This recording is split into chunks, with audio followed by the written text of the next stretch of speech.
Nagsusuriyaw pa sa kulog ang babayeng ini matapos na madiskwido alas 3:57 kasubagong aga. Nakabangga kaya ang piglulunadan kaining van sa sarong nakaparadang truck sa barangay 4 Piudoran, Albay.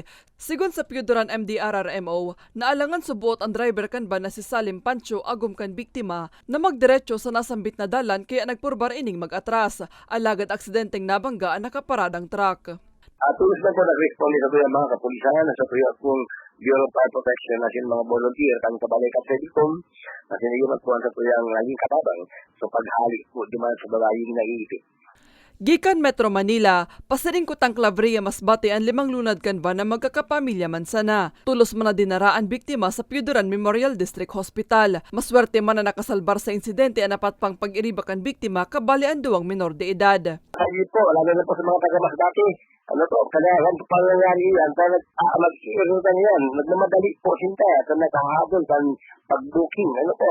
Ika kami kitig sa pasupad na 30 kilometers per hour na drive limit sa lugar na ini. Kaya lang po minsan talagang madulungan ang katuyang mga bihikulo na iba at maanida po na talagang matulin at sa traffic tigbatan pa yan. Huli naman sa pagparada sa alanganin na lugar, inaresto kan otoridad ang driver kan truck para sa magkakanigong disposisyon. Para sa mga baretang tatak, Bicol, Maria Lorenzana.